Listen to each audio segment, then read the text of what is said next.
The carriage smelled of pine needles and something darker. Wet fur, maybe. Or the musk of bodies that had traveled too long without rest. I pressed myself against the velvet seat, my fingers clutching the worn leather of my traveling bag, and tried to make myself smaller. Outside, the forest blurred past in streaks of shadow and moonlight, branches scraping against the windows like skeletal fingers seeking entry. I shouldn't have been here.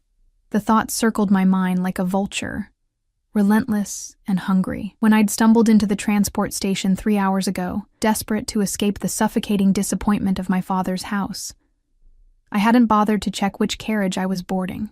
The attendant had been distracted, waving me through with barely a glance at my ticket. Now, surrounded by passengers whose eyes gleamed too bright in the darkness, whose conversations fell to whispers when they thought I wasn't listening, I understood my mistake. This wasn't the public coach to the northern settlements. This was a pack carriage. My hair, pale as winter wheat, my mother used to say before she left, caught the lamplight every time we passed beneath a street lamp, marking me as obviously human in a space that belonged to wolves. I'd braided it tightly against my skull this morning, trying to appear unremarkable, forgettable. It hadn't worked. The woman across from me hadn't stopped staring since we crossed the border into pack territory, her nostrils flaring slightly with each breath, as if she could taste my difference in the air. I focused on the window, watching my reflection waver in the glass. 23 years old, and I still flinched at my own face. Too soft, too ordinary, marked by none of the sharp elegance that seemed to define everyone else in my world. My father had made his feelings clear enough this morning. "You're a disappointment, Sarah," he'd said, not even looking up from his breakfast. "Your sister managed to secure a marriage proposal by your age. You can't even maintain employment." He wasn't wrong. I'd been dismissed from my position at the textile factory 2 weeks ago for attitude problems, which really meant I'd objected when the foreman tried to dock our pay for the 3rd time that month. The other girls had looked away when I was escorted out. Their silence a practical choice I couldn't blame them for. Survival required compromise. I'd never been good at knowing which battles to fight. So I'd packed what little I owned and bought a ticket north, toward the settlements where my aunt lived, where maybe I could disappear into a new life, where maybe I could figure out who I was supposed to be when I wasn't busy failing everyone's expectations. The carriage hit a rut in the road, jostling me against the window. Pain flared across my shoulder, the same spot where I'd fallen last winter, slipping on ice while running an errand for my father. It had never quite healed right, just another weakness to catalog alongside all the others. "You're very far from home," the voice startled me. The woman across from me had leaned forward, her dark eyes fixed on mine with an intensity that made my skin prickle. She was younger than I'd initially thought, perhaps my age, though she carried herself with a confidence I'd never possessed. Her hair fell in thick black waves over her shoulders, and when she smiled, I caught the slightest glimpse of teeth that seemed just a fraction too sharp. "I'm traveling to the northern settlements," I managed, my voice steadier than I felt, "to family." "In a pack carriage?" Her smile widened, though it didn't reach her eyes. How unexpected. The other passengers had gone silent now, all pretending not to listen while hanging on every word. Heat crept up my neck. I'd learned long ago that being noticed was dangerous. It invited questions, judgments, the kind of attention that left bruises even when no one laid a hand on you. "I must have boarded the wrong one," I said quietly. "I'll transfer at the next stop. The next stop is the Silver Pine Estate." The woman tilted her head, studying me like I was a puzzle she couldn't quite solve. "The Alpha King's personal residence. This carriage only stops there." My stomach dropped. Alpha King. The words carried weight even I understood, despite knowing almost nothing about pack politics. Royalty among wolves, power that could crush a misplaced human girl without even noticing. "I see." I forced myself to meet her gaze, even as panic clawed at my throat. "Then I apologize for the intrusion. I'll arrange other transportation from there. Will you?" Something flickered across her face. Amusement, maybe, or calculation. "That's quite far to travel alone." "These roads aren't safe after dark, especially for someone like you." Someone like me. Human. Weak. Prey. I'd heard the stories, of course. Everyone had. Wolves who'd forgotten how to control their instincts, who saw humans as nothing more than food or playthings. Most of it was probably exaggeration, Fear turned into folklore. But sitting here, surrounded by predators whose very nature was designed to hunt creatures like me, those stories felt considerably less fictional. "I'll manage," I said, lifting my chin in a show of courage I didn't feel. "I always do." The woman laughed, a sound like silver bells, beautiful and somehow mocking. "I'm sure you will." She settled back against her seat, still watching me with those two bright eyes. "My name is Kala, by the way. And you are?" "Sarah." "Sarah." She tested the name, rolling it around in her mouth. "Well, Sarah, since we're traveling companions, perhaps I should warn you. My brother doesn't particularly enjoy surprises. Unexpected guests tend to unsettle him. Brother." The word registered slowly, its implications sinking in like stones through water. "Your brother?" "The Alpha King." Kala's smile turned sharp. "Though between us, I think he could use a little unsettling. He's been impossibly dull lately, all work and no pleasure. It's quite tedious. I should have been terrified. Should have been calculating escape routes, planning apologies, preparing for whatever punishment awaited someone who'd accidentally infiltrated royal transportation. Instead, I found myself curious about this brother who apparently found pleasure tedious, who could be unsettled by something as insignificant as a lost human girl. "I'm sure he has important responsibilities," I offered carefully. "Oh, he does. Terribly important." Kala waved a hand dismissively. "Border disputes and pack politics and endless councils debating things that could be solved with a simple show of teeth. But do you know what he doesn't have?" I waited, knowing she'd tell me regardless. "A mate." The word hung in the air between us, heavy with implications I couldn't fully grasp. I knew the basics. Wolves bonded for life, their connections deeper and more permanent than human marriage. But the specifics remained a mystery, something discussed in whispers and knowing glances that excluded people like me. "I'm sure he'll find someone suitable," I said, desperate to steer the conversation elsewhere. "Suitable." Kala's laugh was sharp. "Everyone's suitable. That's the problem. They throw themselves at him like moths to flame, all desperate for power and status. He barely sees them, barely sees anything anymore except duty and responsibility." She leaned forward again, her voice dropping to something almost conspiratorial. "But you know what I think he needs? Someone unexpected. Someone who doesn't want anything from him. Someone who'd challenge him to remember what it feels like to actually feel something." The way she was looking at me made my skin prickle with warning. "That's not me." "Isn't it?"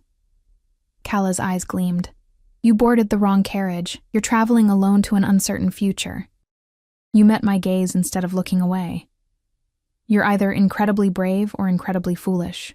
And either way, that's far more interesting than anything that's happened in his life for months." "I'm neither brave nor interesting," I said firmly. "I'm just someone who made a mistake."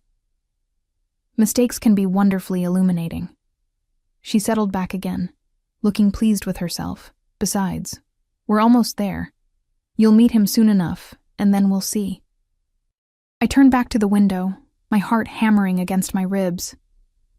Through the trees, I could see lights now, golden and warm, spilling from windows of what had to be the largest building I'd ever seen.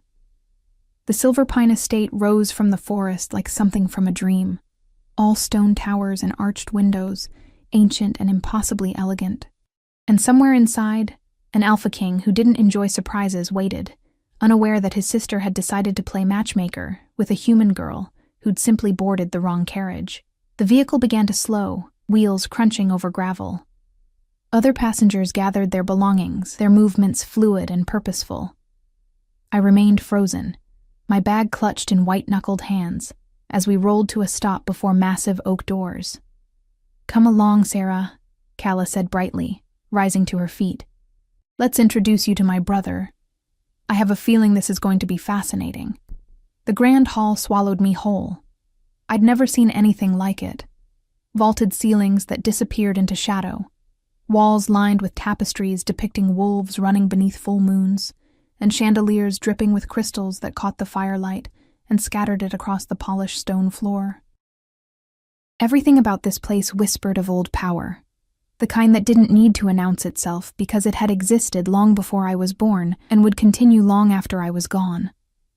Calla moved through the space like she owned it, which I supposed she did. Servants appeared and disappeared with practiced efficiency, taking coats and bags without making eye contact.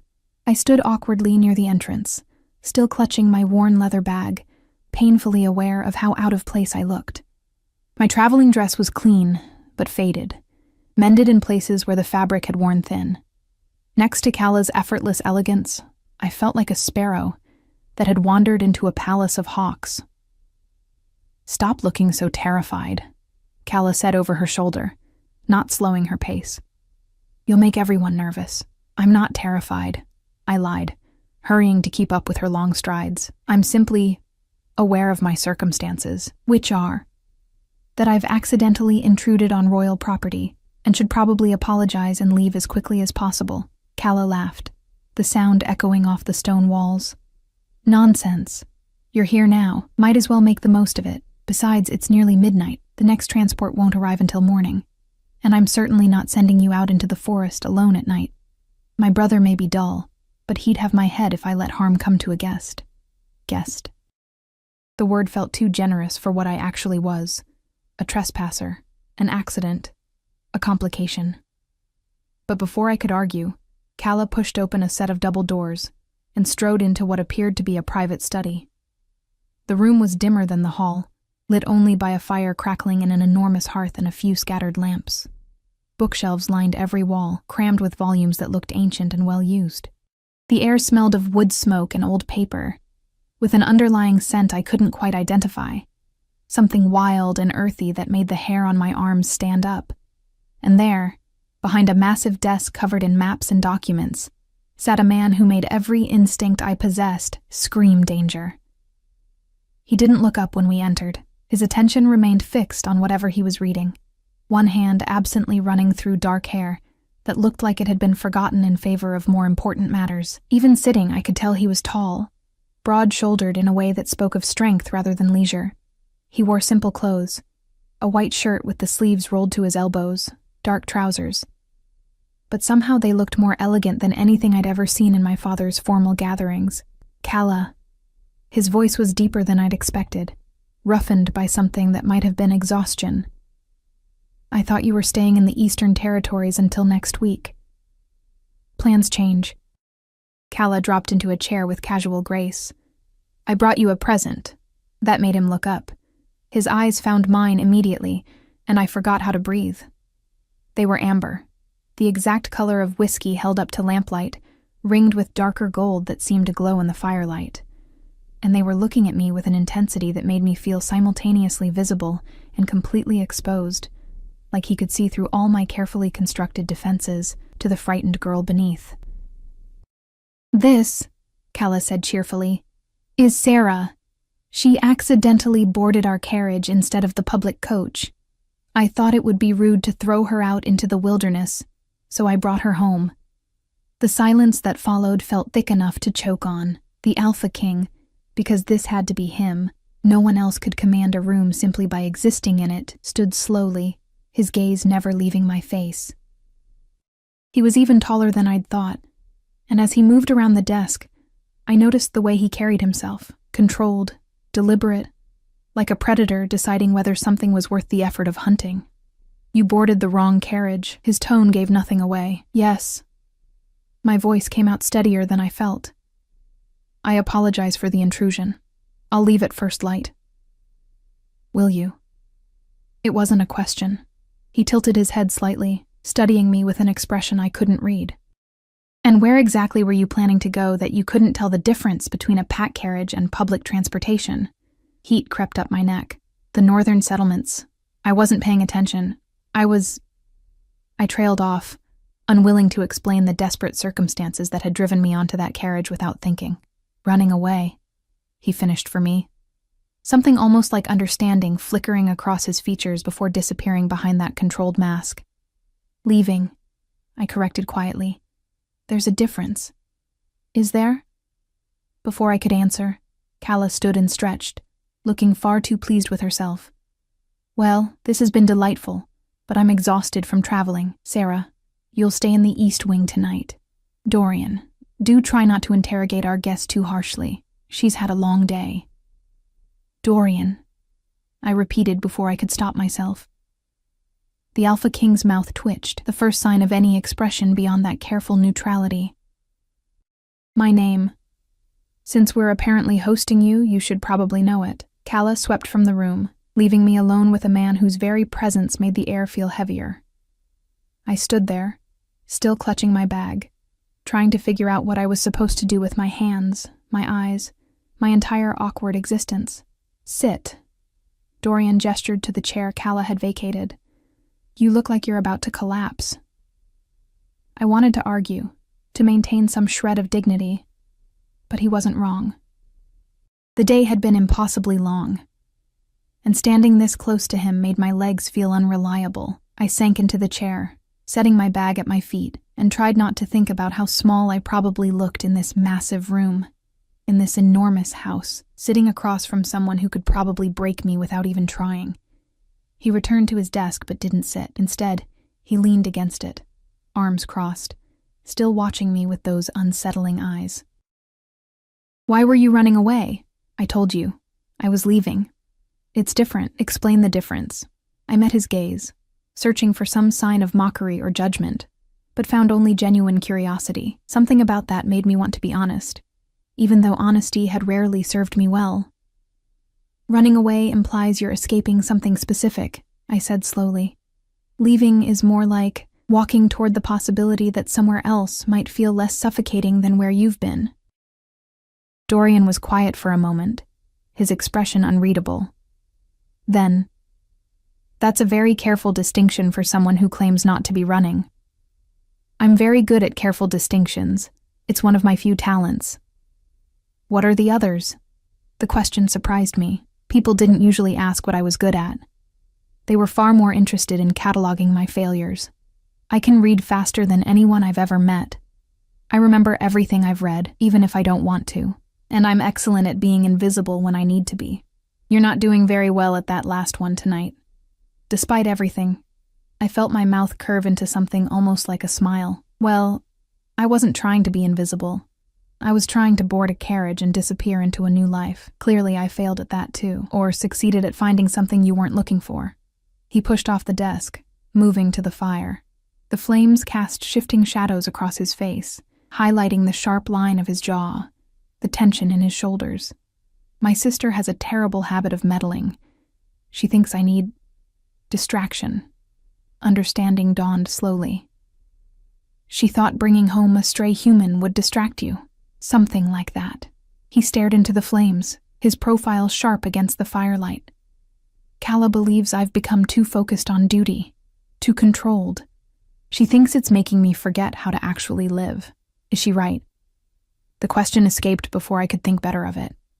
Dorian turned to look at me, surprise flickering across his features, before settling back into that careful neutrality. "Perhaps," he said finally. "It's easier to focus on problems I can solve than to think about the ones I can't." I understood that better than I wanted to admit. How many nights had I spent cataloging factory orders or memorizing trade routes instead of thinking about my mother's absence, my father's disappointment, my own inability to fit into the shape everyone expected? "What problems can't you solve?" I asked, then immediately regretted it. "I'm sorry. That's too personal. I shouldn't have—" "Loneliness." The word dropped between us like a stone into still water. Dorian's eyes met mine, and for the first time, I saw something raw beneath that controlled exterior. I can negotiate peace treaties and manage border disputes and lead councils, but I can't seem to solve being surrounded by people who want things from me while feeling completely alone. The honesty of it stole my breath. Here was an Alpha King, powerful beyond my comprehension, admitting to the same hollow ache I'd carried for years, the sense of being visible only for what you could provide, never for who you actually were. "I know that feeling," I said quietly. "Being useful isn't the same as being wanted." Something shifted in his expression. Recognition, maybe, or relief at being understood. He moved back toward the desk, but this time he sat in the chair beside mine instead of behind the barrier of wood and paper. "Tell me about the factory," he said. "Calla mentioned you lost your position." How did she? I stopped, remembering the way she'd studied me in the carriage, the questions that had seemed casual, but probably weren't. She's very observant. She's very nosy, Dorian corrected, but there was affection in his voice. Though in this case, I'm glad she was. What happened? So I told him. About the foreman's theft, the docked wages, my objection that had cost me my job. About the other girls who'd looked away because they couldn't afford my kind of courage. About my father's disappointment that I'd prioritized principle over practicality again. Dorian listened without interrupting, his full attention focused on me in a way I wasn't used to. Most people waited for their turn to talk, their eyes already glazing over with whatever they planned to say next. But he actually listened, his expression shifting subtly as I spoke. Anger when I mentioned the foreman, something almost like respect when I explained why I'd spoken up despite knowing the consequences. Your father called you a disappointment, he said when I finished, his voice carefully controlled. But it sounds like you were the only one brave enough to tell the truth. Brave or stupid, I shrugged, trying to dismiss the warmth his words created in my chest. The result was the same either way. The result was that you maintained your integrity while everyone else sacrificed theirs for safety. Dorian leaned forward slightly, his gaze intense. That's not stupid, Sarah. That's rare. No one had ever called my stubbornness rare before. Foolish, yes. Impractical, certainly, but rare felt like something precious, something that mattered beyond simple survival. What about you? I asked, desperate to shift attention away from myself. What truth did you tell that left you feeling so alone? His laugh was quiet, almost bitter. That I didn't want any of this, the crown, the responsibility, the endless weight of expectations. He ran a hand through his hair, messing it further. My father died 3 years ago. I was supposed to take his place, lead our people, continue his legacy. And I have. Successfully, by all accounts. But no one ever asked if it was what I wanted. They just assumed. What did you want? The question seemed to surprise him. He was quiet for a long moment, staring at his hands. I wanted to travel, see the world beyond pack territories. Maybe write. I used to write before. Poetry, stories, anything that let me create something instead of just maintaining what already existed. He looked up at me, something vulnerable in his eyes. Stupid, right? An alpha king who'd rather write poems than negotiate treaties. Not stupid. I echoed his earlier words back to him. Rare. The smile that crossed his face was small, but genuine, and it transformed him entirely. For just a moment, he wasn't the controlled, careful ruler. He was simply someone who'd been seen, truly seen. Maybe for the first time in years. I should let you rest, he said, though he didn't move. You've had a long journey, and tomorrow you'll need to arrange transportation to the settlements. Yes. I stood, retrieving my bag, suddenly reluctant to leave this room, this conversation, this strange moment of connection with someone who should have been nothing more than a terrifying mistake. Thank you for not throwing me out immediately. Thank you for telling the truth. He stood as well, towering over me but somehow not threatening, even the uncomfortable parts. A servant appeared at the door. I hadn't heard her approach, ready to escort me to my room. I followed her into the hallway, but at the threshold I looked back. Dorian was still standing there, watching me with an expression I couldn't quite read. In the firelight, with his guard momentarily lowered, he looked younger than I'd first thought, and tired. So tired. Good night, Dorian, I said softly. Good night, Sarah. The door closed between us, but I carried the weight of his gaze all the way to the east wing, where a room far too elegant for someone like me waited.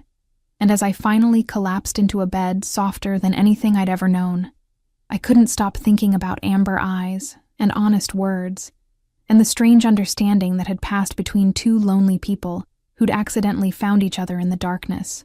Morning arrived with pale sunlight streaming through windows I'd forgotten to curtain. I woke disoriented, tangled in sheets that smelled of lavender and something wilder. Pine, maybe, or the forest itself. For a confused moment, I thought I was still at my father's house, that yesterday had been nothing more than an elaborate dream. Then I saw the room. It was easily 3 times the size of the space I'd occupied back home, with furniture carved from dark wood and upholstered in deep greens and golds. A wardrobe stood against one wall, its doors slightly ajar to reveal clothes that definitely weren't mine. On the nightstand, someone had left a tray with tea and fresh bread, still warm enough to steam faintly in the cool morning air. I sat up slowly, my body protesting the movement. My shoulder ached where I'd slept on it wrong, and my head felt thick with too little rest and too many thoughts. The conversation with Dorian replayed in my mind. His admission of loneliness, the way he'd actually listened when I spoke. That small, genuine smile that had made him look almost human. Almost. I couldn't forget what he was, what everyone here was. Predators who'd welcomed me into their den, either out of courtesy or because Calla had some scheme I didn't fully understand. The smart thing would be to eat quickly, arrange transportation, and disappear before I complicated whatever game she was playing. But when had I ever done the smart thing? I washed in the basin provided, braided my hair with practiced efficiency, and discovered that the wardrobe did indeed contain clothes in approximately my size. The dress was simpler than Calla's elegant attire, but far finer than anything I owned. Soft gray wool with delicate embroidery at the collar and cuffs. I told myself I was only borrowing it because my traveling dress needed washing, not because some small, vain part of me wanted to look less like a charity case. The halls were quieter than I'd expected as I made my way downstairs, following the scent of food toward what I hoped was a dining room. Servants nodded politely as I passed, but didn't speak, their expressions carefully neutral. I wondered what they thought of the human girl who'd accidentally stumbled into their world. I found the dining room by accident. Or maybe by design, since the layout of this place seemed deliberately confusing. It was smaller than the grand hall, but still impressive, with tall windows overlooking gardens just beginning to show signs of spring. A long table dominated the space, and at one end, Calla sat eating breakfast with the enthusiasm of someone who'd never worried about going hungry. "Sarah." She waved me over, gesturing to the empty seat beside her. "You look much better with proper rest. Did you sleep well?" "Very well, thank you." I settled into the chair, trying not to stare at the abundance of food spread across the table. Fresh fruit, pastries, eggs prepared 3 different ways, meats I couldn't identify, more food than my father's household would see in a week. "I appreciate your hospitality, but I should arrange transportation soon. I don't want to impose further." "Impose?" Calla laughed, selecting a pastry and biting into it with obvious pleasure. "Nonsense. You're our guest. Besides, I already sent word to your aunt in the northern settlements. She'll expect you next week." I froze. "You what?" "Your aunt. Meredith, isn't it? I had someone contact her, let her know you'd been delayed but would arrive safely. She sent back a lovely message saying she's delighted you're coming and that a week's delay is perfectly fine." Calla smiled brightly. "So you see, there's no rush at all." A week. She'd trapped me here for a week with a single message, and there was nothing I could do about it without seeming ungrateful or suspicious. I'd never told Calla my aunt's name. She must have gone through my bag while I slept, read the letter I'd been carrying. The invasion of privacy should have angered me, but I was too busy trying to figure out her game to properly object. "That was thoughtful," I managed. "But I couldn't possibly stay here that long. I have no purpose, no way to earn my keep. Then we'll find you one." A new voice, deeper and more controlled than Calla's, cut through my protests. Dorian stood in the doorway, looking far more composed than he had last night. He wore darker clothes today, black shirt, black trousers, that somehow made his eyes seem even more intense. His hair was still slightly messy, though, as if he'd tried to tame it and given up halfway through. "Good morning, brother," Calla said sweetly. "I was just telling Sarah that she'll be staying with us for the week, so I heard." Dorian moved to the opposite end of the table, pouring himself coffee from a silver pot. "I also heard you've been meddling in matters that aren't your concern." "Everything is my concern. I'm your sister. That doesn't give you the right to manipulate our guests." They spoke with the ease of siblings who'd had this argument 1,000 times before, affection woven through the irritation. I sat quietly, torn between embarrassment at being the source of their disagreement and fascination at seeing Dorian interact with someone he clearly cared about. "I'm not manipulating anyone," Calla protested.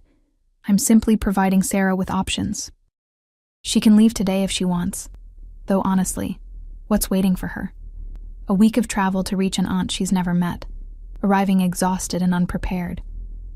She turned to me, her expression suddenly serious. Or she could stay here, rest, perhaps help with some of the administrative work that's drowning my brother. You said you read quickly and remember everything. We could use someone with those skills. I'm not qualified to. You're more qualified than half the people we employ, Dorian interrupted quietly. He was watching me over his coffee cup, that same intense focus from last night. I have 300 years of border disputes that need cataloging. Treaties that require cross-referencing with historical precedents. My council keeps requesting documentation I can't find, because the previous archivists organized everything according to some system only they understood. He paused. If you're willing to help, I'd be grateful. And I'd pay you fairly for your time. The offer hung in the air between us. He was giving me a choice, genuinely giving me one, not manipulating or pressuring. I could leave today with enough money for travel, or I could stay and earn more while helping with work that actually sounded interesting. And if I was honest with myself, I wasn't ready to leave. Not yet. Not when I'd just started to feel like maybe I existed as more than just a collection of failures. I'll stay, I said quietly. For the week. If you're certain I can help. The smile that crossed Dorian's face was small, but genuine. I'm certain. Calla looked entirely too pleased with herself. But before she could say anything, a man appeared in the doorway. He was older than Dorian, with silver threading through his dark hair, and scars crossing his hands in patterns that suggested violence survived rather than avoided. Apologies for interrupting, he said, his voice gravelly. But the Northern Border Patrol just sent word. There's been another incident.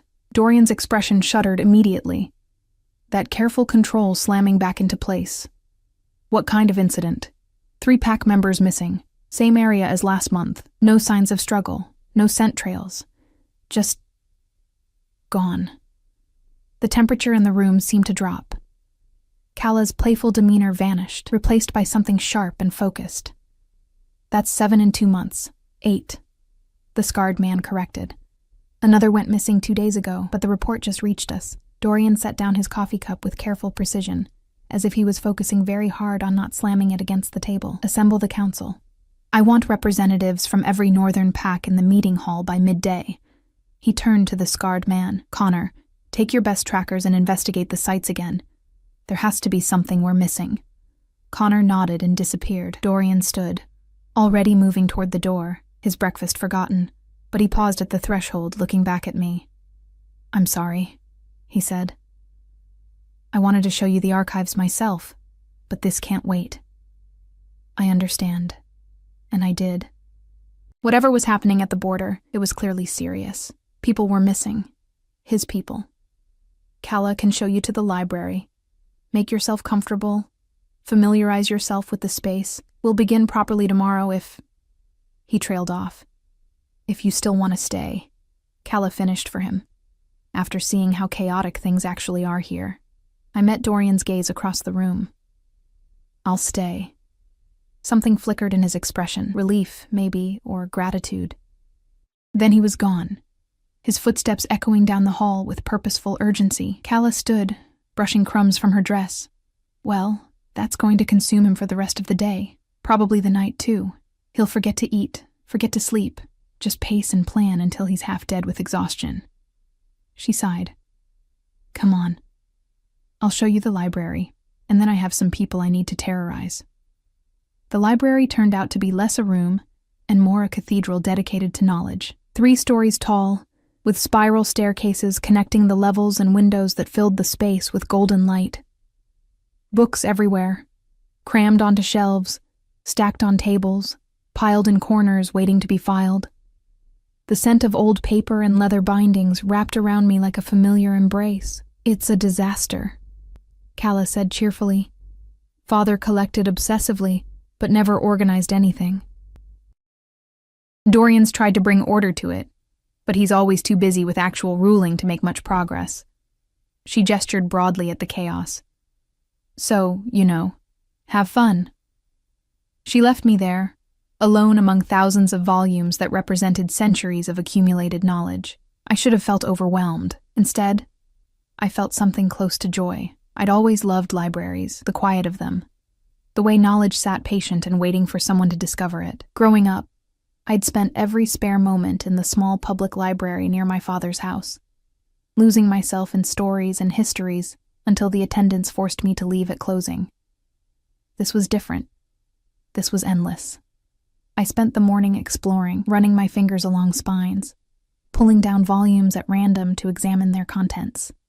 Treaties, yes, but also poetry and philosophy, scientific texts, and artistic analyses.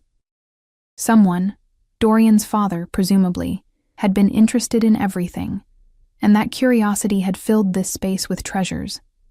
I found the section on border disputes around midday, hundreds of documents, some dating back centuries, written in dozens of different hands.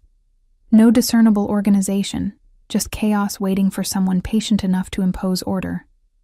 Challenge accepted. I cleared one of the large tables, found paper and ink, and began. First, I'd need to understand what existed. Then I could create a system for cataloging it. Then actual organization could begin. The work was exactly what my mind needed.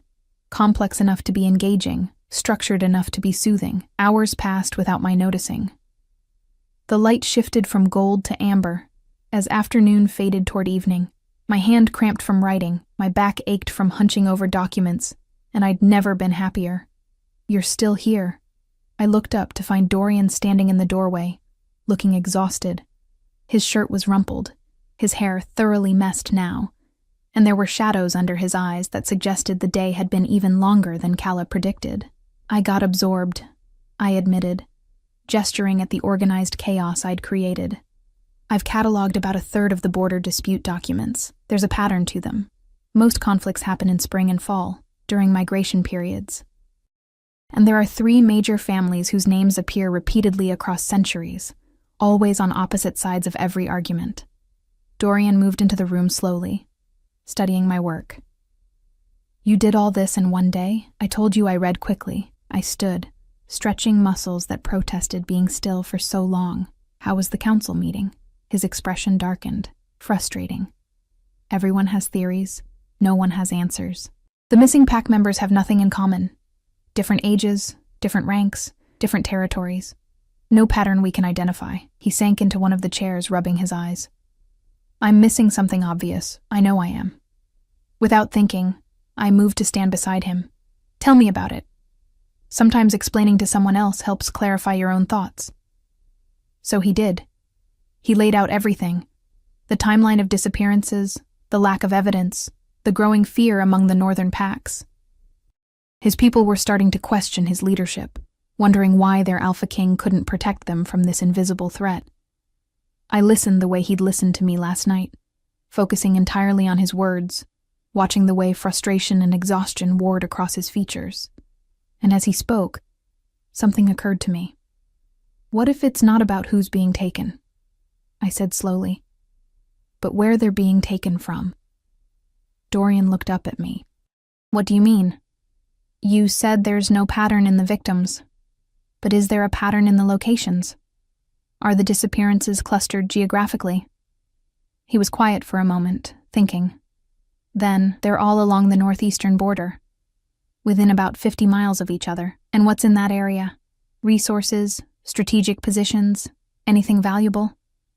"Old forest, mostly. Some of the oldest growth in our territory. It's protected land. No hunting, no settlement. Just wilderness that's been there since..." He stopped, his eyes widening. "Since before the packs formally organized. It's sacred ground. Then maybe someone wants it," I suggested. "Not the people.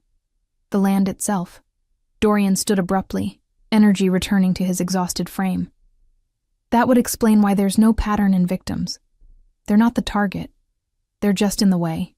He grabbed a map from a nearby shelf, spreading it across my organized documents with an apologetic glance. "If I'm right about this, if someone's trying to claim that territory, then they're declaring war," I finished quietly. "Quietly. Strategically. removing obstacles without drawing enough attention to trigger a full response. His finger traced the border on the map. It's brilliant, actually. By the time we realize what's happening, they'll already control the territory. What will you do? He looked at me then.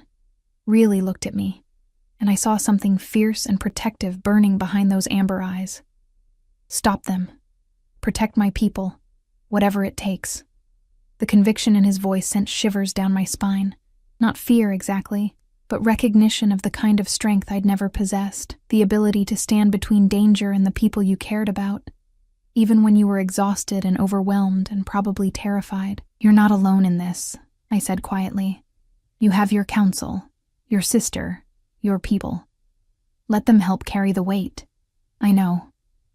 He rolled up the map carefully, his movements controlled again, but it's hard to trust that they won't be disappointed when they see how uncertain I actually am. I think they'd be more disappointed if you pretended to have all the answers when you don't. I met his gaze. Honesty is harder than confidence, but it's also worth more. For a moment, we just stood there, too close in the dimming light of the library, two people who understood what it meant to feel inadequate while everyone expected strength. Then Dorian smiled, small and tired, but genuine. Thank you, he said, for listening, for helping me see what I was missing, he paused, for being here. Where else would I be? I tried to keep my tone light. I have border disputes to catalog. Right. He moved toward the door but stopped at the threshold, just as he had that morning. Sarah? I'm glad you boarded the wrong carriage. Before I could respond, he was gone, leaving me alone in a library full of other people's histories, wondering how I'd managed to accidentally stumble into a story that was starting to feel dangerously like it might be my own. 3 days passed in a rhythm I hadn't expected to find comforting. Mornings began in the library, where I continued cataloging centuries of accumulated knowledge.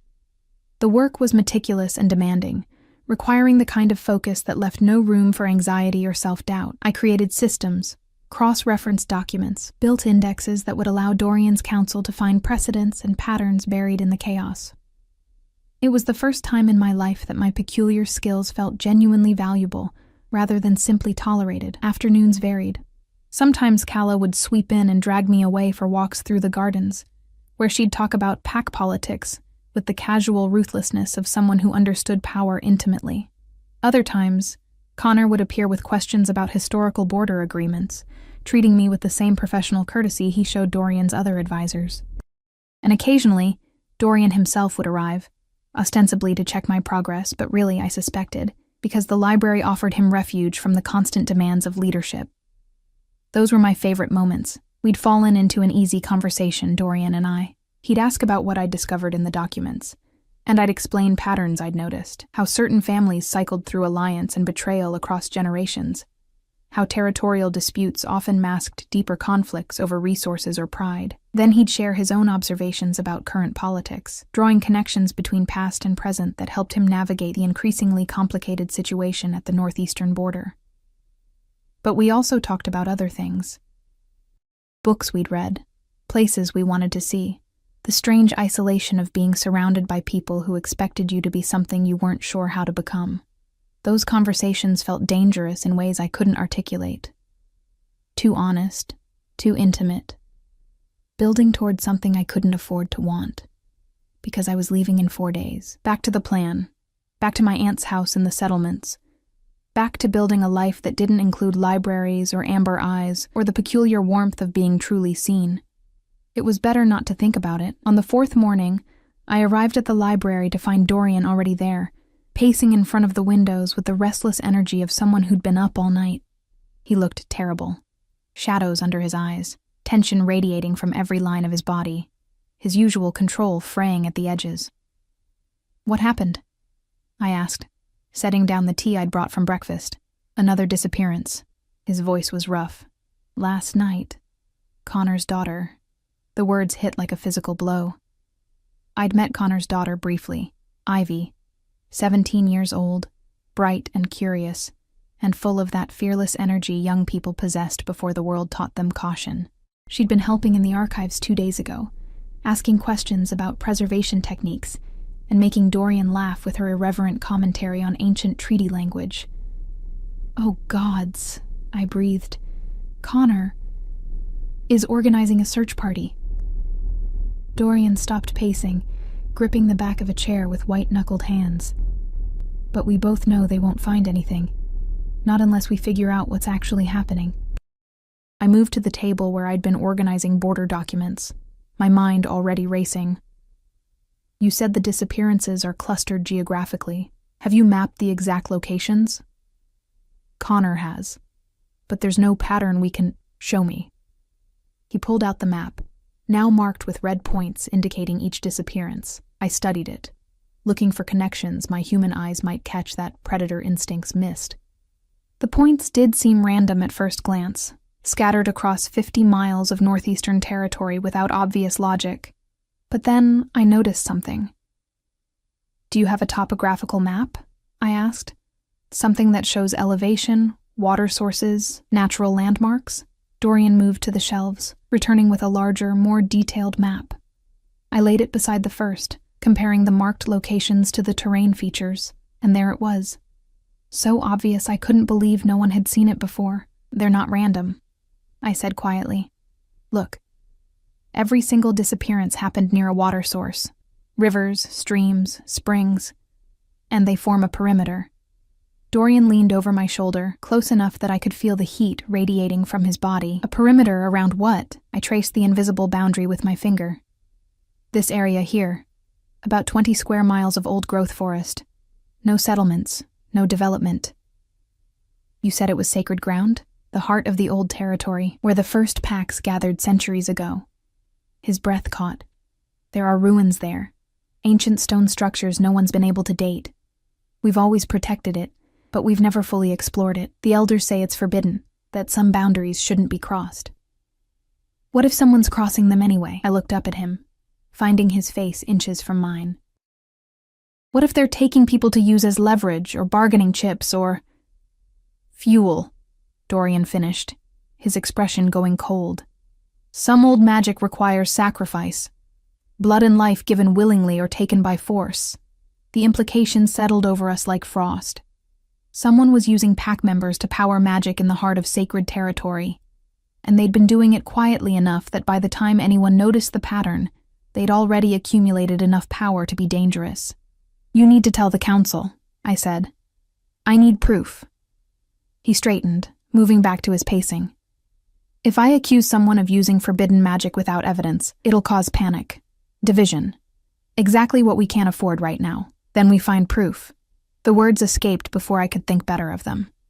Let me help. Dorian stopped, turning to look at me with an expression I couldn't read. Sarah, this is dangerous. These aren't border disputes or filing systems. This is your people being taken, I interrupted. Including someone I met, someone kind and bright who deserves to be found. I stood, facing him across the table. I know I'm human. I know I'm not strong or fast or equipped for whatever this requires. But I'm good at patterns, good at research, good at finding connections other people miss. Let me help. For a long moment, he just looked at me. Then, you're also stubborn. Yes. And you don't back down even when you probably should. Also, yes. Something that might have been a smile flickered across his face. The old archives, the ones dealing with sacred sites and ancient practices, are in the vault beneath this library. No one's accessed them in decades. The documents are fragile, written in old dialects that most modern scholars can't translate. He paused. But you're not most scholars. Show me. The vault turned out to be exactly what it sounded like, a reinforced chamber deep beneath the library, accessed through a door hidden behind a shelf of religious texts. Dorian produced a key from somewhere, and we descended into cool darkness that smelled of stone and age and secrets. He lit lamps as we entered, revealing a smaller space lined with glass cases protecting manuscripts so old they look like they might disintegrate if breathed on too hard. The air itself felt heavy here, charged with the weight of knowledge deliberately hidden, rather than simply forgotten. My father sealed most of these, Dorian said quietly, moving between the cases. He believed some knowledge was too dangerous to be accessible, but he also believed it should be preserved, just in case. He stopped before one case in particular. These are the records of the first gathering, when the packs came together and claimed this territory as sacred ground. I pressed close to the glass, studying the manuscript within. The writing was elaborate, each letter formed with careful precision in ink that had faded to brown. The language was archaic, but not incomprehensible, similar enough to modern dialects that I could parse meaning with effort. "Can you open it?" I asked. Dorian hesitated. "Once we do, there's no going back. Whatever we learn, we'll have to act on. Connor's daughter is missing. We're already past the point of going back." He produced another key, smaller and more ornate than the first. The case opened with a whisper of displaced air, and together we carefully lifted the manuscript to a reading table Dorian cleared of dust. I bent over the pages, my eyes adjusting to the archaic script. Dorian stood beside me, close enough to read over my shoulder, his presence both distracting and somehow necessary. "It's a covenant," I murmured, tracing the words with my finger held carefully above the surface. An agreement between the first packs and something else. Something that lived in the forest before they arrived. What kind of something? I read further, my heart beating faster as the implications became clear. An entity. Old magic given form and consciousness. It agreed to share the territory if the packs honored certain conditions. Never harm the old growth forest, never build within the sacred perimeter. And never... I stopped, my blood running cold. "Never what?" Dorian's voice was tight. "Never spill blood on the ancient stones." I looked up at him. "The ruins you mentioned, they're not just historical landmarks. They're a prison, or maybe a seal. Something designed to keep the entity contained as long as the covenant remains unbroken." Dorian's hand found the edge of the table, gripping it hard. "And if someone breaks the covenant?" I returned to the manuscript, reading the consequences written in matter-of-fact script by someone who'd witnessed things I couldn't imagine. "The entity wakes, fully. And it takes back what it considers stolen. The territory, the lives, everything the packs have built on land it considers its own. How do you break a covenant like that?" "Blood on the ancient stones," I read. "Specifically, the blood of pack members descended from the original families who made the agreement. 8 bloodlines. 8 sacrifices to undo 8 promises." We looked at each other, the horrifying logic clicking into place. 8 people missing. 8 bloodlines represented in the oldest pack families.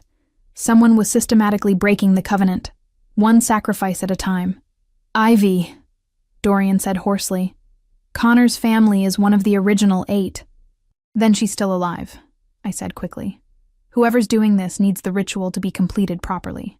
They have to perform all 8 sacrifices before they can fully break the seal." I scanned the document, looking for any detail that might help. "There's a time frame.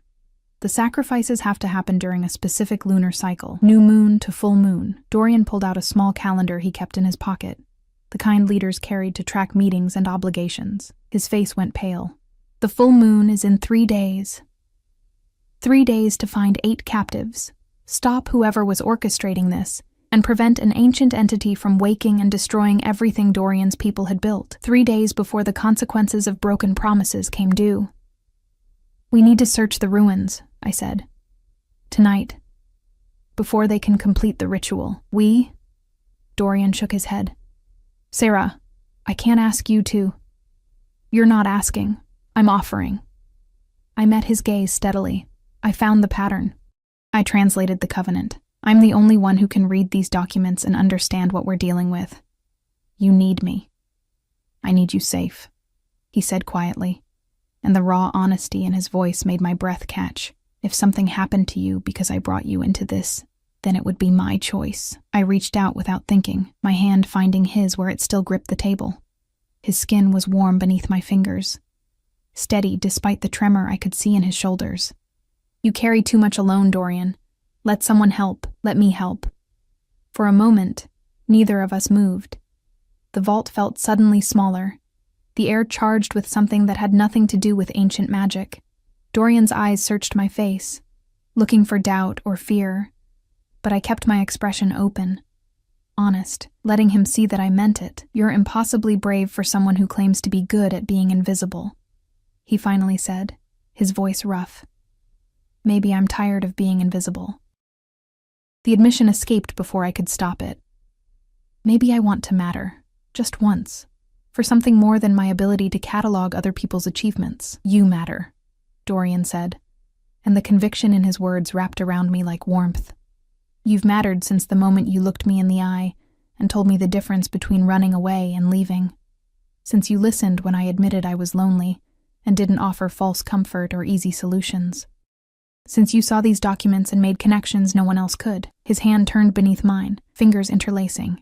You matter, Sarah. To this investigation, yes. But also to... He stopped, seeming to catch himself. To what? I whispered. To me. The words fell between us like a confession. You matter to me in ways I don't entirely understand and probably shouldn't be feeling about someone who's leaving in 4 days. The reminder of my impending departure hit harder than it should have. 4 days. Less than that now. I should have been counting down, eager to escape before this temporary refuge became another place where I didn't quite fit. Instead, I was standing in a vault beneath a library, holding hands with an Alpha King, wanting nothing more than to stay. We should gather the others, I said, trying to keep my voice steady. Connor, Calla, whoever you trust. If we're going to search the ruins tonight... No. Dorian's grip tightened on my hand. Not a large group. Whoever's orchestrating this is likely someone with access to pack information. Someone who knows our movements, our plans. The more people we involve, the greater the risk they'll hear about it and move the captives. Then who? You and me. Connor, because his daughter is missing, and he deserves to be part of finding her. Maybe 2 others I trust absolutely. He paused. It's risky. Possibly stupid, but it's the only way to maintain surprise. I thought about arguing, about pointing out all the ways this could go wrong, but I'd already committed to helping. Already decided that for once in my life, I was going to choose courage over caution. When do we leave? I asked instead. Dorian's smile was small and fierce. Midnight, when most of the household is sleeping. Wear dark clothes, practical shoes. And Sarah? He squeezed my hand gently before releasing it. Thank you. For all of this, we spent the rest of the day preparing in secret. Dorian briefed Connor privately, watching the older man's expression shift from grief to cold determination. Calla appeared periodically with information she claimed to have gathered through totally legitimate means, which definitely meant she'd been eavesdropping and interrogating servants. 2 others joined our conspiracy. Twins named Rowan and Ash, whose loyalty Dorian trusted implicitly and whose tracking skills were apparently legendary. I returned to the vault, copying relevant passages from the ancient manuscript in case we needed to reference the Covenant's exact wording. My hand cramped from the careful work, but I didn't stop. Somewhere in these pages might be the key to saving Ivy and the others, to preventing catastrophe, to proving I could be more than just someone who made mistakes and ran away from consequences. As midnight approached, I changed into the darkest clothes I could find, borrowed trousers and a tunic that fit well enough, sturdy boots that would handle rough terrain. I braided my hair tightly, trying to make myself as inconspicuous as possible, though my pale coloring would still mark me as human, even in darkness. Dorian was waiting in the library when I arrived, dressed similarly in dark clothes that somehow made him look more dangerous than his usual formal attire. Connor stood beside him, his expression carved from stone, violence simmering beneath the surface of his control. The twins flanked them, identical except that Rowan's eyes were green, while Ash's were brown, both watching me with the alert curiosity of predators encountering something new. Everyone understands the plan? Dorian asked quietly. Nods all around. We'd approach the ruins from different directions, converging on the central structure where the Covenant had been sealed. If we found the captives, we'd free them. If we found whoever was orchestrating the sacrifices, we'd stop them. And if we encountered the entity itself, well, we'd improvised. Stay close to me, Dorian murmured as we prepared to leave. The forest at night can be disorienting for humans. I'll manage, I said, with more confidence than I felt. His hand found mine in the darkness, squeezing once. I know you will. Then we were moving, slipping out of the estate through a servant's entrance, disappearing into the forest where ancient promises waited to be kept or broken, and where 8 lives hung in the balance between darkness and dawn. The forest at night was a living thing. Trees older than memory towered overhead, their branches interlacing to block out the stars. Moonlight filtered through in scattered patches, painting the forest floor in silver and shadow. Every sound amplified in the darkness, the rustle of leaves, the distant call of an owl, the whisper of wind through ancient branches. And beneath it all, a pulse I couldn't quite hear, but somehow felt, like the heartbeat of the earth itself. Dorian moved through the terrain, with the fluid grace of someone who belonged here, his hand occasionally reaching back to steady me over rough ground. Connor and the twins had split off in different directions, converging on the ruins from multiple angles. We'd agreed to minimal communication. Sound carried too well in the silence, and we couldn't risk alerting whoever might be waiting. "How much further?" I whispered. "Half a mile." Dorian's voice was barely audible. "The trees will thin near the ruins. When they do, we move carefully. Stay behind me." I wanted to argue that I wasn't helpless. But the truth was, I'd never been in a forest at night, never stalked through darkness toward potential violence. My skills lay in patterns and words, not navigation and stealth. So I nodded and focused on keeping my footsteps quiet, on breathing steadily despite the fear coiling in my chest. The trees began to thin exactly as Dorian predicted. Through the remaining growth, I could see stone structures rising from the forest floor, walls that had once stood tall, but now crumbled into ruin, pillars still reaching toward the sky like fingers of some buried giant. In the center, barely visible, stood something more intact, a circular platform surrounded by standing stones, marked with symbols I recognized from the manuscript. The seal. Where the covenant had been forged and where it could be broken. Dorian pulled me down behind a fallen log, his body tense beside mine. "There," he breathed, pointing.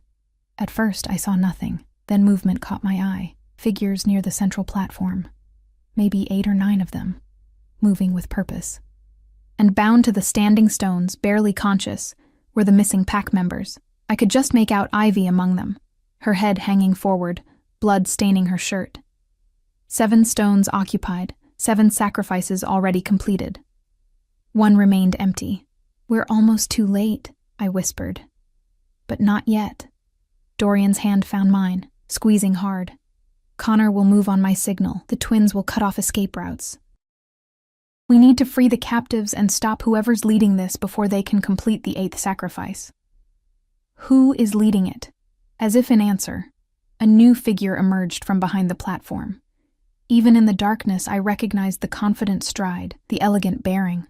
My heart sank. "No," Dorian breathed, his entire body going rigid. "It can't be." But it was. Calla stepped into the moonlight, her smile visible even from our hiding spot. She wore robes instead of her usual elegant attire, covered in symbols that matched those on the standing stones. In her hand, she carried something that gleamed, a ceremonial knife, its blade catching the light. "My sister," Dorian's voice broke on the words.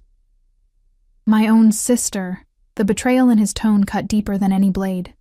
I gripped his hand tighter, trying to offer comfort while my mind raced through everything I'd seen over the past 4 days. Calla's too convenient arrival on the carriage, her insistence that I stay, the information she'd gathered through legitimate means. She'd been watching, testing, ensuring I discovered exactly what she wanted me to discover. "She wanted us to find this," I said quietly. "The manuscript, the pattern, all of it. She made sure we'd come here tonight." "Why?" Dorian's voice was hollow. "Why would she do this?" I thought about our conversations, the things Calla had said about her brother, how he'd become too focused on duty, how he needed to be unsettled, to feel something again, how everyone suitable threw themselves at him while he barely noticed. "She thinks she's saving you," I realized. "Breaking the covenant, releasing the entity, it would force you to act, to fight, to be the warrior instead of the diplomat. She said you'd become dull, so she'd destroy everything our family built to make me interesting again." The words came out strangled. Before I could respond, Calla's voice rang out across the clearing. I know you're there, brother. You and your clever human and whoever else you brought. You might as well come out. The ritual's nearly complete, and there's nothing you can do to stop it now. Dorian stood slowly, his hand still gripping mine. Stay here, he said. No. I rose beside him. We do this together. His eyes met mine in the darkness, amber catching moonlight. For a moment I saw everything he was feeling. Betrayal, grief, determination. Then he nodded once, and we stepped into the clearing. Connor emerged from the opposite side, the twins flanking him. All of them stared at Calla with expressions ranging from shock to barely controlled rage. She smiled at them, like this was a social gathering instead of a ritual sacrifice. There you are, she said warmly. Perfect timing. I was worried you'd miss the finale. Calla. Dorian's voice was carefully controlled, but I could feel him trembling beside me. Stop this. Whatever you think you're accomplishing. I'm waking you up, she interrupted. You've been sleepwalking through life for 3 years, brother. Ever since Father died, and you accepted this crown you never wanted. You've buried yourself in duty and responsibility until you've forgotten what it means to actually live, to fight, to feel anything beyond obligation. So you decided to release an ancient entity that could destroy our entire territory? Connor's voice was dangerously quiet. My daughter is bleeding on those stones because you wanted to teach Dorian a lesson? Your daughter will be fine once this is over, Calla said dismissively. They all will. The entity doesn't want destruction. It wants acknowledgement, respect, a renegotiation of terms that our ancestors imposed without consent. She turned back to Dorian. Don't you see? This is an opportunity to forge a new covenant, to prove yourself as something more than Father's pale shadow, to actually matter. I matter to the people I protect, Dorian said quietly. That's enough. It's not enough for you. I see how hollow you are, brother. How lonely. Going through motions because it's expected, never allowing yourself to want anything beyond duty. Calla's expression softened. I'm trying to give you a chance to be whole again. By betraying everything he stands for? I found my voice, stepping forward despite Dorian's hand tightening on mine. By hurting innocent people, by forcing him to choose between stopping you and saving his people. Calla's gaze shifted to me, sharp and assessing. Ah, yes, the human. I wondered if you'd actually understand what you found in those documents. Clever girl. She tilted her head. Tell me, Sarah. In the 4 days you've been here, have you seen my brother smile? Really smile? Not that careful mask he wears for councils and politics? Have you seen him interested in anything beyond obligation? I thought about late-night conversations in the library, the small, genuine smiles when I'd made connections he'd missed, the way his eyes had lit up when talking about poetry, and travel, and dreams he'd abandoned, the honesty of his loneliness, shared with someone who understood. Yes, I said quietly. I have. Something flickered across Calla's face. Surprise, maybe. Or recalculation. Because of you? Because someone listened without wanting anything from him. Because someone saw him instead of his title. I met her gaze steadily. You think breaking the covenant will make him whole? It'll just prove that the people he loves most are willing to sacrifice everything for some twisted idea of what's best for him. That's not love, Calla. That's control. For the first time, Calla's confidence wavered. I'm trying to help him. You're trying to make him into what you think he should be, Dorian said, his voice rough with emotion. But that's not your choice to make. It never was. He took a step forward. I know I've changed since Father died. I know I've buried parts of myself under responsibility, but that doesn't give you the right to destroy everything to force me back into some version of myself you find more acceptable. The ritual is almost complete, Calla said, but her conviction was cracking. One more sacrifice, and the entity wakes. You can negotiate with it, forge a new covenant on your terms instead of Father's, prove yourself worthy. I don't need to prove myself to an ancient entity, Dorian said quietly. I need to protect my people. That's what makes me worthy, not grand gestures or dramatic battles, but showing up every day to do the work that needs doing, even when it's hard and lonely and thankless. That's not enough. It is for me. He gestured to the bound captives. "Let them go, Calla, please, before this goes too far to undo." For a long moment, no one moved. Then Calla's hand tightened on the ceremonial knife, and I saw her making a decision, not to stop, but to complete what she'd started, to force her brother into the confrontation she believed would save him.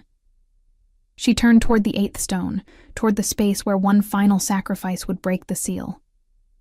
And I realized with horrifying clarity who she intended to use. "Sarah," Dorian breathed, understanding at the same moment. Calla smiled sadly. "She's not Pack, not protected by the original covenant. But her blood spilled willingly on the stones, blood of someone who matters to you, that would complete the ritual beautifully. A human sacrifice for a human achievement. Poetic, really." Connor and the twins moved to intercept, but Calla was faster. She crossed the distance between us in a blur of supernatural speed, the knife rising. I barely had time to register the threat before Dorian was there, stepping between us, his hand catching Calla's wrist with enough force to make her gasp. "No," he said, his voice carrying the full weight of his authority. "I won't let you hurt her. I won't let you complete this ritual. And if you truly loved me, you'd never have asked me to choose between stopping you and protecting someone I—" He stopped, his eyes finding mine over his sister's shoulder. "Someone who matters." The clearing went still. Even the wind seemed to pause, waiting. Calla stared at her brother, really seeing him for the first time. "You care about her." "Yes. More than duty. More than the covenant. I care about both," Dorian said quietly, "but I won't sacrifice one to save the other." "That's not strength, Calla. That's just fear dressed up as conviction." Something broke in Calla's expression. The knife fell from her fingers, clattering against stone. "I didn't mean— I thought I was helping. I thought if I could just make you feel something again, you'd remember who you used to be." "I'm not who I used to be," Dorian said, releasing her wrist gently. "I can't be. Father's death changed me. Becoming Alpha King changed me. But that doesn't mean I'm broken. It means I'm different." He paused. "You should have trusted me to figure out my own path instead of trying to force me onto yours." Calla looked at the bound captives, at the ritual she'd orchestrated, at the consequences of her good intentions twisted into betrayal. "What have I done?" "Something we can still fix," I said, moving to stand beside Dorian. "The covenant isn't fully broken. 7 sacrifices aren't enough to complete the ritual. We can still stop this." Connor was already moving toward his daughter, the twins working to free the other captives. Blood stained the stones beneath their feet, but the seal still held, barely. "The entity," Calla said, her voice small. "I can feel it stirring, aware but not awake. If we don't complete the ritual, it might wake anyway, angry at being disturbed." I thought about the manuscript, the careful words describing the original covenant. Or we could speak to it, acknowledge what was done, apologize for the disturbance, and reaffirm the agreement. Show respect instead of fear. "That's insane," Rowan said, supporting one of the freed captives. "You can't just talk to an ancient entity like it's a reasonable being." "Why not?" I looked at Dorian. "The original covenant was a negotiation, not a conquest. The Pax asked to share the territory, and the entity agreed. Maybe it's not a monster. Maybe it's just old and powerful and tired of being treated like a threat instead of a neighbor." Dorian's eyes met mine, and I saw understanding dawn. "You want to apologize to the thing my sister was trying to wake. I want to acknowledge that someone disturbed it without permission, show respect for its territory, and ask if we can continue the original agreement." I paused. "What's the worst that could happen? It could kill us all," Ash said helpfully. "Or it could appreciate someone finally treating it with dignity, instead of just sealing it away, and hoping it stays quiet." I turned to the standing stones, to the symbols I'd spent hours translating. "I can read the old language. I can speak the words of the covenant. If someone helps me with pronunciation, I will," Calla said quietly. "It's my mess. I should help clean it up." So there, in a clearing lit by moonlight, and surrounded by ancient stones stained with blood, I spoke to something older than memory. Calla corrected my pronunciation, her voice shaking but steady. Dorian stood beside me, his hand in mine. lending me courage I didn't know I possessed. I acknowledged the disturbance, apologized for the deception and the blood spilled without consent. Explained that the current pack leadership had known nothing of this attempt to break the covenant, and that they wished to continue honoring the original agreement. And then, because it felt right, I added something not in the script. "We see you," I said in the old language, the words flowing more easily now, not as a threat to be contained, but as the original guardian of this land. "We ask to continue sharing this territory, respecting the boundaries and honoring the ancient promises. Not because we fear you, but because we value what was built together." For a long moment, nothing happened. Then the air itself seemed to shift, growing heavier with presence. The symbols on the standing stones began to glow, faint at first, then brighter, filling the clearing with soft light, and I felt something watching, vast and patient and curious. A voice that wasn't a voice whispered through my mind, through all our minds, seen, heard, acknowledged. The light faded slowly, the presence withdrawing like a tide receding from shore. The blood on the stones dried and flaked away, leaving clean rock behind, and the captives, who'd been unconscious and bleeding, stirred with confused awareness, their wounds healing as the entity released its claim on their sacrifice. Ivy opened her eyes, looking directly at her father. "Dad?" Connor pulled her into his arms, his shoulders shaking with relief. The twins helped the others stand, checking them for injuries that were no longer there. And Calla sank to her knees, staring at the stones with an expression of wonder and horror. "It listened," she whispered. "To a human girl who just asked politely. Sometimes that's all it takes," I said, my legs suddenly unreliable with exhaustion and relief. Respect instead of force, conversation instead of conquest. Dorian caught me as I swayed, his arm around my waist, solid and warm. "You were incredible," he said quietly, just for me. "Brave and brilliant and completely terrifying." "I was terrified the whole time," I admitted. "I know. That's what made it brave." We stood like that for a moment, his arms around me, both of us shaking with aftershock. Around us, the others gathered the freed captives, preparing for the journey back to the estate. Calla remained kneeling by the stones, Connor standing over her with an expression that promised future conversations about consequences and trust. But that was for later. For now, we'd stopped a catastrophe, saved 8 lives, and proven that sometimes the answer to impossible situations was simply treating everyone involved, even ancient entities, with basic dignity. The walk back through the forest felt longer than the approach. Dawn was breaking by the time we emerged from the trees, painting the sky in shades of pink and gold. The estate rose before us, solid and reassuring, a reminder of what we'd protected. The next few days passed in a blur of explanations and consequences. Calla faced the council, admitting her role and accepting exile to the Eastern Territories for a year. Enough time, Dorian hoped, for her to understand the weight of what she'd done. The freed captives recovered fully, their families grateful beyond words, and the covenant was formally reaffirmed, with new rituals added to ensure regular acknowledgement of the entity that shared their land. Through it all, I remained. Not as a guest anymore, but as something more permanent. Dorian offered me a formal position as royal archivist, with a salary that made my eyes water and quarters in the estate that felt impossibly luxurious. But more than that, he offered me a place. A purpose. A reason to stay that had nothing to do with running from my past, and everything to do with building a future. 3 months later, I stood in the library surrounded by perfectly organized documents. Systems I'd built that actually worked, evidence that my peculiar skills had value beyond simple survival. Connor had become a friend, teaching me about pack culture with patient humor. The twins treated me like an honorary pack member, including me in their irreverent commentary on council politics. And Dorian had become everything I hadn't known I needed. He appeared in the library doorway as I was finishing for the day, his hair messy from running his hands through it during a particularly frustrating council meeting, but he was smiling. Genuinely, openly, in a way he apparently hadn't done for years before I'd accidentally stumbled into his life. "How was the meeting?" I asked, setting aside the document I'd been cataloging. "Tedious, political, necessary." He crossed the room, pulling me into his arms with the easy familiarity we'd developed. But I kept thinking about this, about coming back here to you. Just to me?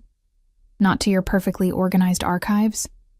The archives are a bonus, he said, pressing a kiss to my forehead. You're the reason. I leaned into him, breathing in the scent of pine and something uniquely his. I still can't believe I boarded the wrong carriage. Best mistake you ever made? Best decision, I corrected. I'm choosing to believe I knew exactly what I was doing. Dorian laughed, the sound warm and genuine. Rewriting history already? Someone has to archive these events properly. Might as well be me. We stood like that as the sun set, casting golden light through the library windows. In 4 days, there would be a ceremony. Formal recognition of my position, official welcome into the pack community, but more importantly, there would be Dorian's hand in mine as we faced the council together. 2 people who'd found each other through accident and choice, and the stubborn refusal to be anything less than honest. I'd come here running from disappointment, convinced I didn't fit anywhere. Instead, I'd found a place where my differences were valued, where my strengths mattered, where being seen was a gift rather than a burden. And I'd found someone who understood loneliness intimately enough to recognize its opposite when it appeared, who valued courage over confidence, honesty over perfection, conversation over conquest. I love you, Dorian said quietly, the words still new enough to make my heart race. My clever, brave, impossible human who talked to an ancient entity like it was a neighbor and somehow made it work. I love you too, I whispered back. My poet king who forgot how to dream until someone reminded him it was allowed. Outside, the forest whispered in the wind, ancient and patient. Somewhere in its heart, an entity slept peacefully, acknowledged and respected. And here, in a library full of stories about other people's lives, we wrote our own ending, one that felt less like an ending and more like a beginning. Connor's daughter got married the following spring. The twins eventually stopped making jokes about the human who'd saved everyone by being polite. Calla returned from exile with genuine remorse and a tentative friendship with me that grew stronger over time. And Dorian and I continued the work of building a life together, balancing duty with dreams, responsibility with joy, the weight of a crown, with the lightness of being truly known. Years later, when people asked how we met, I'd smile and say I boarded the wrong carriage. But in my heart, I knew the truth. I'd finally boarded the right one at exactly the moment I needed to, carrying me toward a future I'd never imagined but couldn't picture living without. Some mistakes, after all, are really just destiny wearing a clever disguise.